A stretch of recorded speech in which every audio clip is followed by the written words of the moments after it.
All right, joining me now, former Navy SEAL Bill Brown. Welcome back to the Alec Lace Show. Hey, Alex, great to be here. Thank you for having me.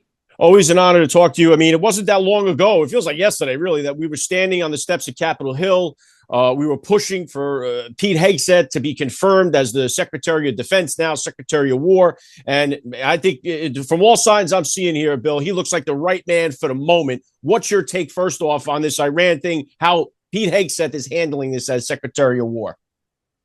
I think back about the 1983 Beirut barracks bombing, the United States Marine Corps lost 241 Americans there. And that was by Hezbollah, which was funded and led and organized by the IRGC, which is the Iranian Revolutionary Guard. What do I think about it? I think they absolutely have American blood on their hands. I also want to think about my time when I was in Iraq. I was in Iraq from 2004, 2005. It's not necessarily significant in itself, but it's actually where I operated, which is kind of significant. I operated in Baghdad and south of Iraq. And a lot of Americans might not realize this, but Iraq is kind of broken up by the Sunni portion of Islam and then the Shia portion of Islam. Iran represents the Shia portion of Islam, and where they live geographically is basically Baghdad and south is where I operated. Now, one of the things that the IRGC provided to the Shia militias, which they controlled and organized, basically their proxies, is they provided them these shape charges. And a lot of people won't realize what a shape charge is, but what a shape charge is almost like a mind. But what happens is it actually has a cone shape in the explosives. And when it detonates, basically it unfolds on itself and it actually creates a molten jet stream. That molten jet stream is used to basically pierce armored personnel vehicles in American U.S. vehicles.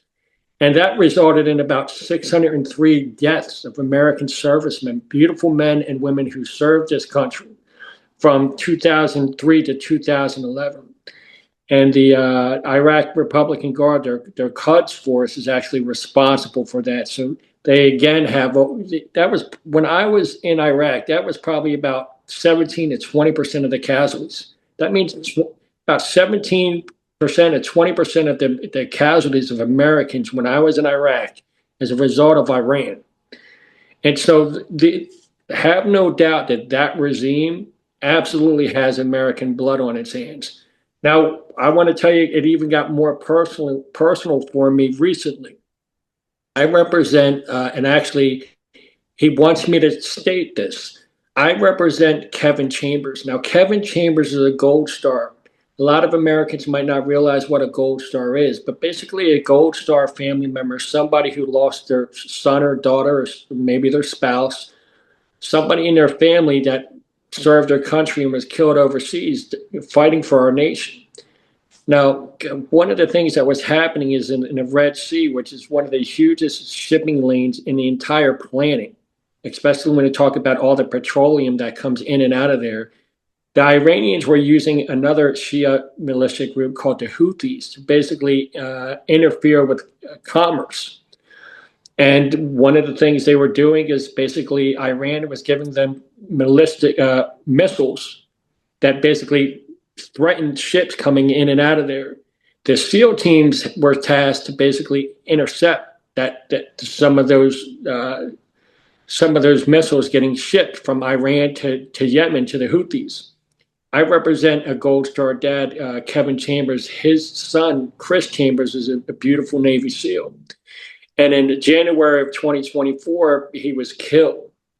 And he was killed when he was trying to intercept basically a dhow, a small boat, a small vessel that was basically transporting missile components from Iran to the Houthis.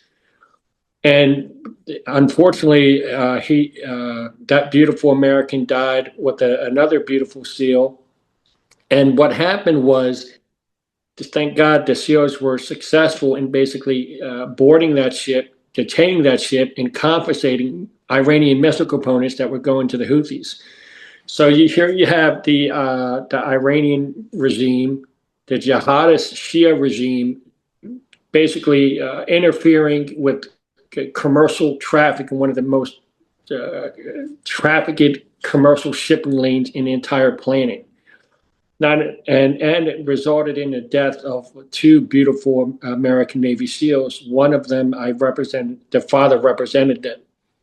And so now I want to we can also talk about October 7th, and without a doubt, Hamas and how the current regime funded that, and thousands of deaths that resulted that. So what's happening here is the President Trump is basically, and the Secretary of War, Pete Hegseth, is sending a message. Look, the message is that, as nations in a civilized global society, there's certain norms that we can accept behavior, and there's certain that are non-starters. Now, a jihadist ideology determined for world domination as a non-starter for nuclear capabilities. That's a non-starter. Now, President Trump and the Secretary of War, Pete Hegseth, they took action. And a lot of times Americans don't realize that it's actually the intellectually right thing to do to take preemptive action at times. Okay, so now let's talk about the distinction and the comparison between President Obama's reactions or President Biden's reactions and President Trump's. So what happens with President Obama, how many planes full of pallets full of American cash? Did that deter the jihadist Iranian regime? No, it did not. Shortly after they gave them plane loads of money, you guys might not remember this, but they actually intercepted a small Navy SWCC boat, Special Warfare Combat Control boat, and they basically boarded that boat, had those American sailors on their knees with their hands behind their back at gunpoint, and they made sure it got televised on a national platform. That's the kind of treatment that you got when you gave them millions and millions of dollars. You basically emboldened this jihadist terror type of exporting type of network. And I think a lot of that actually led to some of the horrendous things that happened in Israel and across the world, and especially in Yemen, and in Lebanon. And so what's happening is we've had enough. And so we're basically saying, hey, you forfeited your right to lead. Now let's talk when I was in Iraq, right, in 2004, 2005, it's the first time women have ever voted in the history of Mesopotamia in Iraq. Now let's talk about what's happening now. You have millions and millions of Iranians taken to the streets protesting for women just to have the bare right to literally show their face, right? Now we want to talk about women's rights. You want to talk about just human rights. Okay, what's happening there is against human rights, is against women's rights, and we're on the right side of humanity here. Okay, we're on the right side of humanity. President Trump might have just saved humanity by ensuring that the jihadist regime will never get nuclear capabilities. And let's talk about something else. President Trump and the Secretary of War and the Secretary of State, we've learned from previous history, right? They're not trying to basically make a new regime. That's not what they're trying to do. What they're doing is basically they realized that jihadist regime was adverse to humanity, adverse to American interests, and absolutely had American blood on their hands, and absolutely would have done everything they can to get more American blood on their hands. So we made that variable so it cannot happen anymore. We're doing everything we can to deter that risk. Who knows how many lives this preemptive action has taken. And let's talk about something else it's doing. It's resetting the global stage. Our nation now is going to be seen, and should rightfully be seen, as the primary nation and the leader of the free world. and at a certain point, we're going to take action, right? We're going to be the adults in the room. We're going to take surgical preemptive strikes. And we're doing it for our nation. We're doing it to hold, remember all those beautiful American lives lost in Beirut at the Marine Corps barracks in 1983? Remember all those beautiful American lives that were lost from 2003 to 2011 in Iraq? Because I remember, right? Because I was in Iraq, right? We remember, and what our government did, what President Trump did, what the Secretary of War did, is they held that leadership accountable.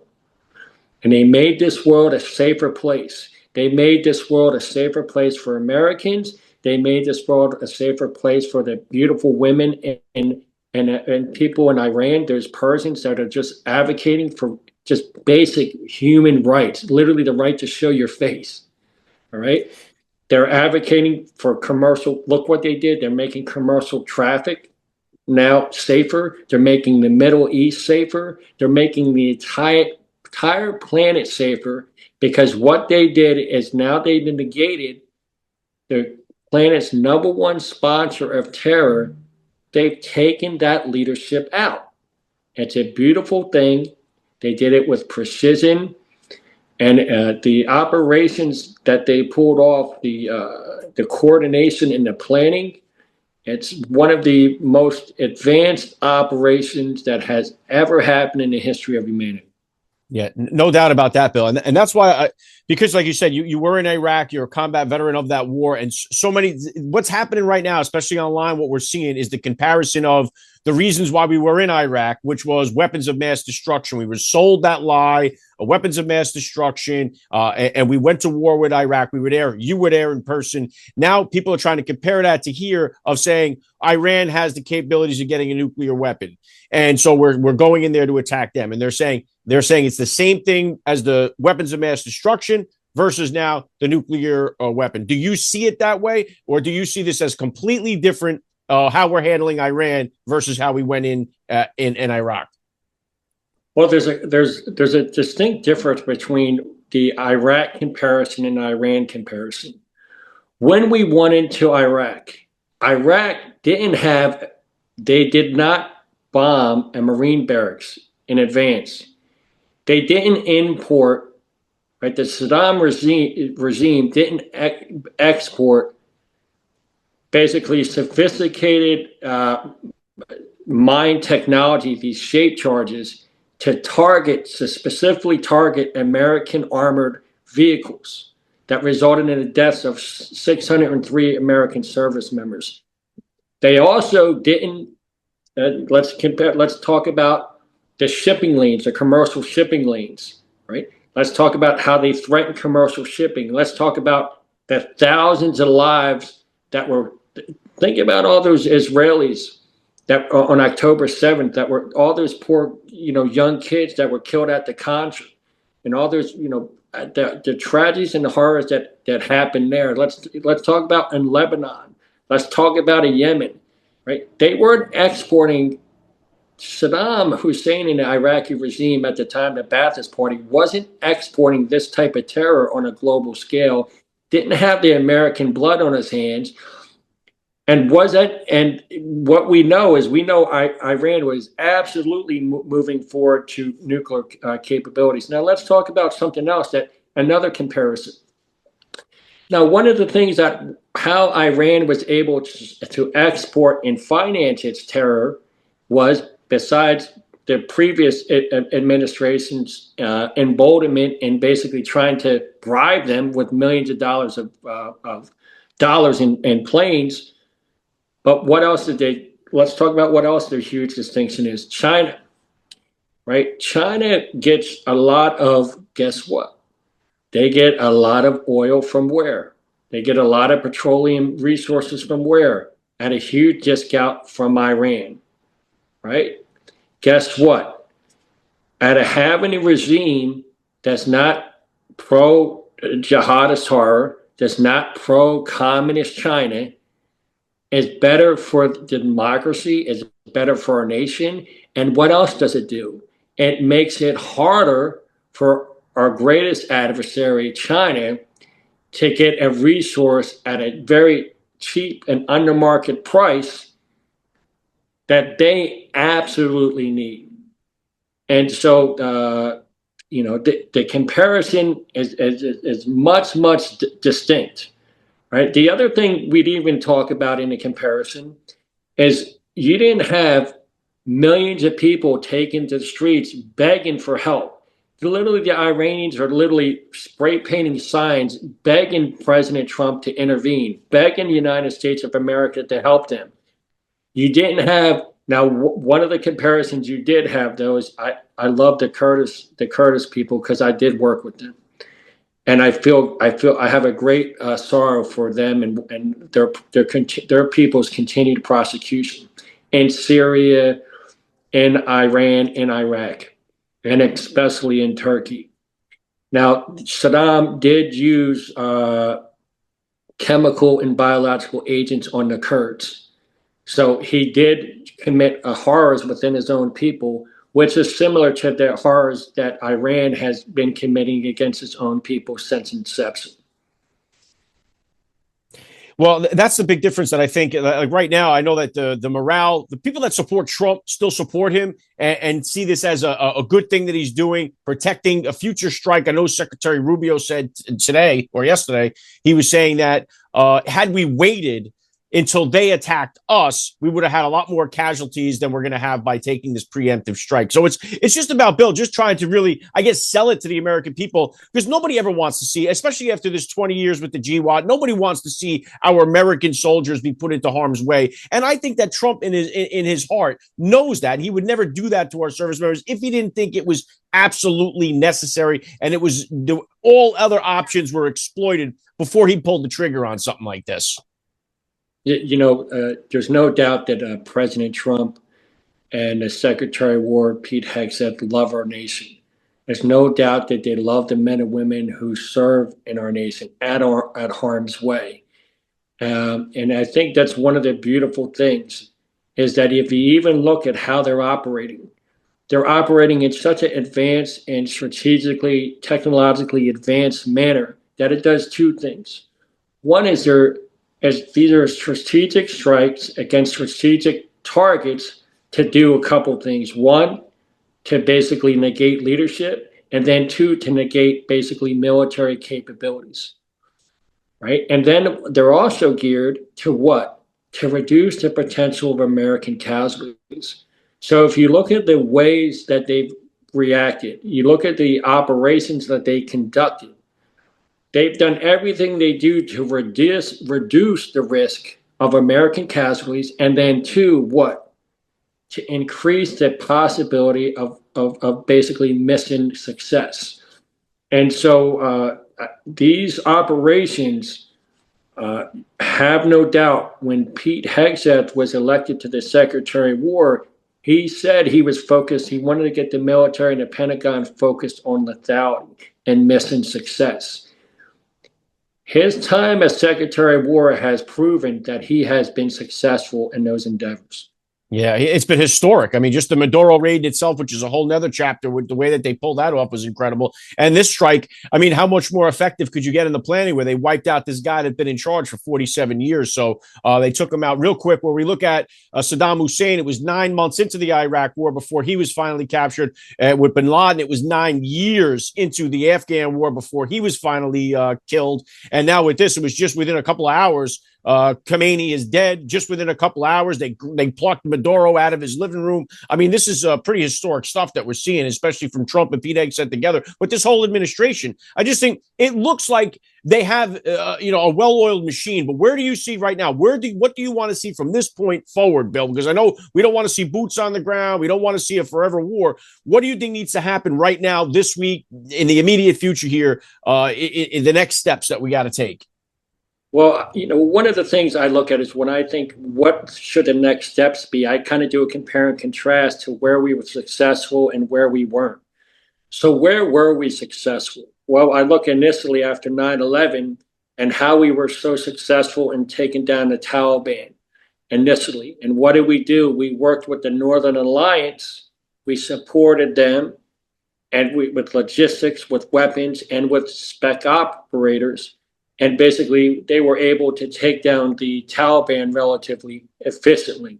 I also look at with the surge, the Iraqi surge, when we worked with Sunni tribal leaders in Al Anbar province, and basically we helped them, we worked with them, with their support, built coalitions, and basically that's how we were basically able to flush out the jihadists.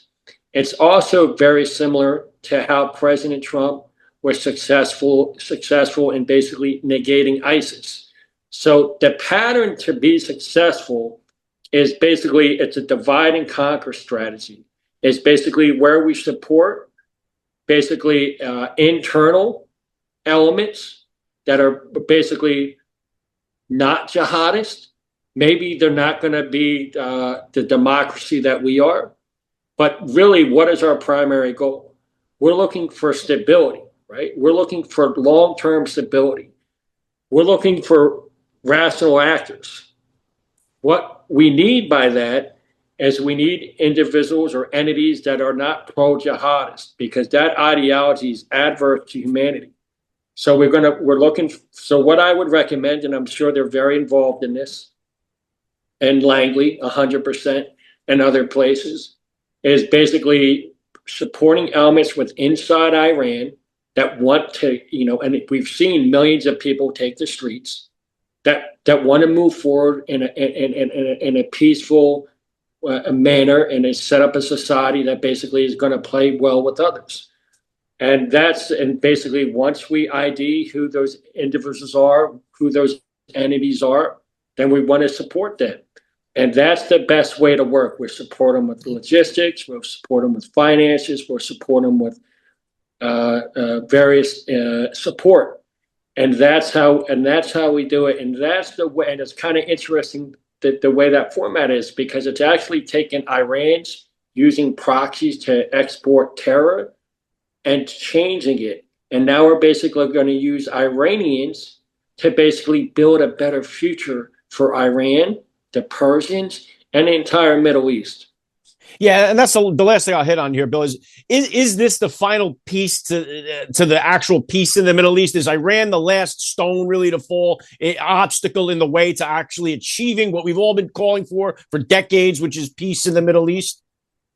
I'm always going to be honest with you, Alex. I wish to God that was the case, but it's not. All right, here's the truth. There's a couple issues that make this area of the planet so volatile. One is it's basically petroleum, right? So it's basically one of our number one energy resources on the planet, right? Well, there's a lot of known resources there, right? And so that's always going to be vital to basically global commerce. 100% it will. Now, unfortunately, it's also home to basically the jihadist ideology. And there's two versions of it. You have the Shia version, which is basically the previous government of Iran was the champion of, and then you have the Sunni version of it. Now, unfortunately, for the advancement of humanity, what the real issue is that jihadist ideology.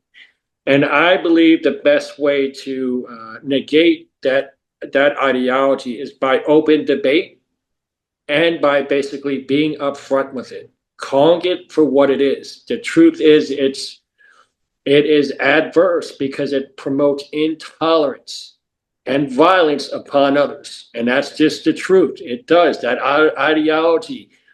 And unfortunately, in a lot of poor places in the world, and there's a lot of poor places in the Middle East, it's a lot easier to use that ideology to mobilize basically a lot of individuals that haven't had the chance to really, have the technology and the information that we have, and to really critical think some of these ideas that are basically promote violence, promote extreme oppression on others. And so until we really are able to use technology to really highlight the how harmful this ideology, jihadist ideology is, there's still going to be serious problems and the Middle East, because that ideology, unfortunately, is extremely entrenched there. But I do think technology and ability of access to information, I do think it's going to make it harder for reasonable actors to thoroughly believe its basically its tenets, its pillars. Yeah, and hopefully too, Bill, just like you say, it's a dangerous thing here because we've had the border open for 4 years prior to Trump. We don't know how many. Nobody knows. Everyone's saying, are there sleeper cells here in America? Are they going to activate now? How many people are here? The truth is, nobody knows. We have no idea how many people are actually. I'm sure the CIA and all these other people have some sort of idea. I would hope they do. But I mean, just from having all those people here, last word on that. What's your advice to American citizens now worried about some kind of thing? We just seen the one guy, the gunman down in Texas, wearing the Iranian shirt. He had the praise Allah, property of Allah sweatshirt. What's your word to Americans staying vigilant right now in wake of all this stuff?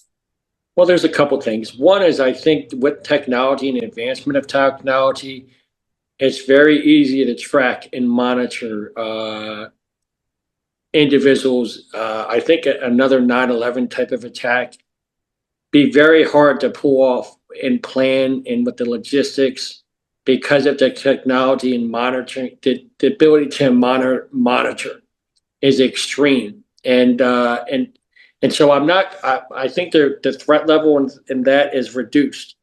I think the possible threat level of lone wolf actors, that's there. And I think also, you look, Times Square. I've seen videos where, the call for prayer and they shut down Times Square. There is a populace in Michigan and Minneapolis and New York and Dearborn and some other places, Paterson, New Jersey, where there's absolutely, basically, in my opinion, some individuals that support the jihadist ideology.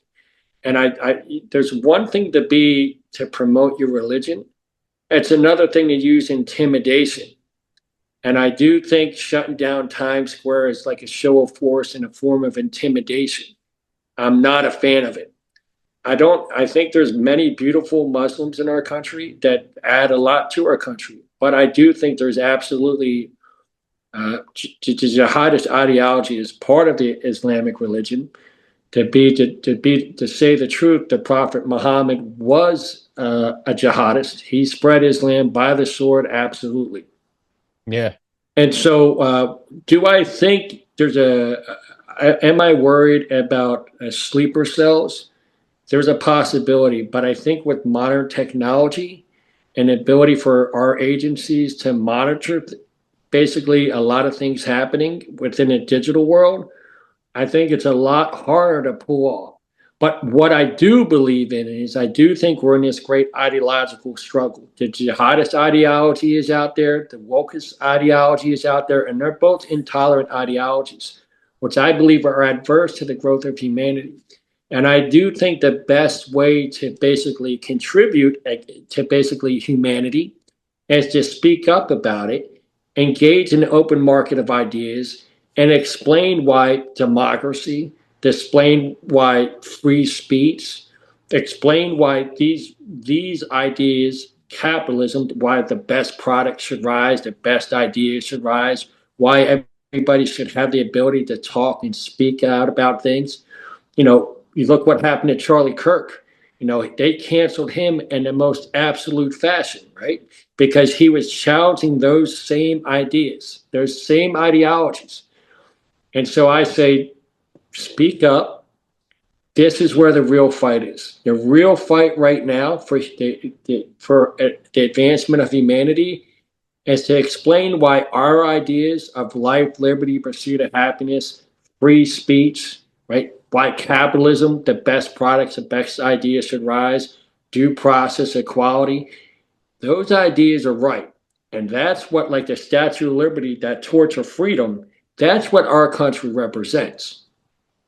Yeah, Bill, always a banger, man. Always love having you on. I hope and pray that you're right, that we don't see any type of attack inside of our country. I pray that we'll be safe and we can minimize these lunatics like the guy down in Texas there. So always an honor to have you on. Thanks for joining me today. I'll see you again down the line. It's an honor to be on, Alex. Thank you.